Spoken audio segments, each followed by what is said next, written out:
La civilización babilónica fue una cultura que se ubicó en la región central y sur de Mesopotamia y fue una de las civilizaciones más importantes de la región.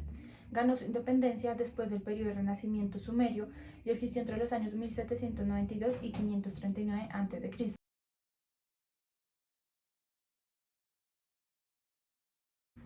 Algunos de los aspectos principales de su cultura eran el idioma. Hablaban el idioma acadio y la lengua semita, a pesar de que sus fundadores habían sido los amorreos. La lengua sumeria era la más utilizada en ámbitos religiosos para esta cultura.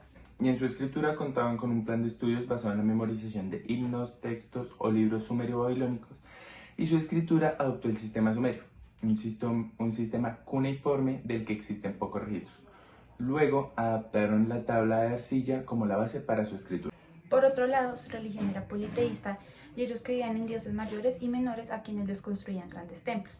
Para esta civilización, los dioses eran seres terribles y vengativos y solo eran benévolos y buenos con los pueblos a quienes adoptaban, en este caso la civilización babilónica. Los dioses malvados eran representados con cabezas en forma de animal, mientras que los dioses buenos eran representados con figuras humanas. Para la arquitectura se realizaban construcciones a base de líneas rectas y utilizaban mucho ladrillo, verificando la vista para la decoración de estos templos. Las altas torres o pirámides en forma escalonada, llamadas zigurats, eran características arquitectónicas del pueblo sumerio.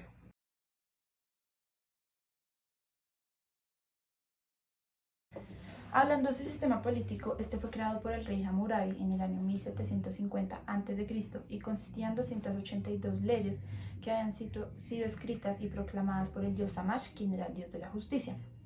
Estas eran las primeras leyes que no podían ser modificadas por ninguna persona ni rey de la civilización, y en ellas se explicaba la estructura social y económica de la civilización babilónica. Durante la existencia de la civilización babilónica, esta siempre estuvo comandada por reyes, quienes eran los primeros en la pirámide.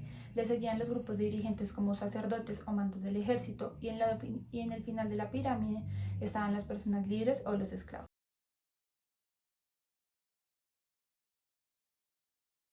Y como desarrollo social tenemos que esta civilización presenta desde los primeros tiempos diversos cargos según el Código Hammurabi. Los individuos se dividen en dos categorías principales: hombres libres y esclavos. Los primeros, Abilum, tenían pleno reconocimiento jurídico y podían ocupar cargos públicos. También tenían diferencias en la función de origen familiar, la riqueza o la profesión. Los esclavos, Uardú, y esclavas, Amtú, estaban privados casi totalmente de los derechos, siendo asimilados como un bien susceptible a ser comprado, vendido o cedido. No obstante, podían casarse con personas libres, manumutirse e incluso detener negocios. Algunos pertenecían al templo o al Estado, mientras que otros eran propiedad de particulares.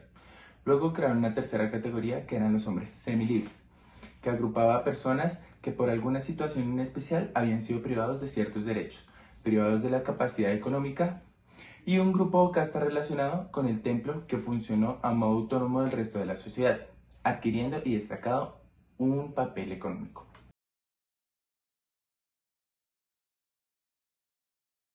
Su desarrollo económico, este se empezó a dar cuando el rey Hammurabi consolidó su poder y empezó a recibir objetos de materiales preciosos que reflejaban las relaciones con tierras lejanas.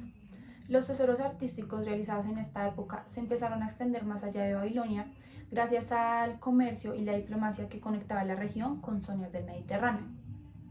La civilización babilónica tenía contacto diplomático y comercial con países como Siria, Egipto o Anatolia. Luego de comercializar con estos productos, las personas del pueblo empezaron a mover la economía mediante la comercialización o intercambio de productos como granos, telas y productos manufacturados.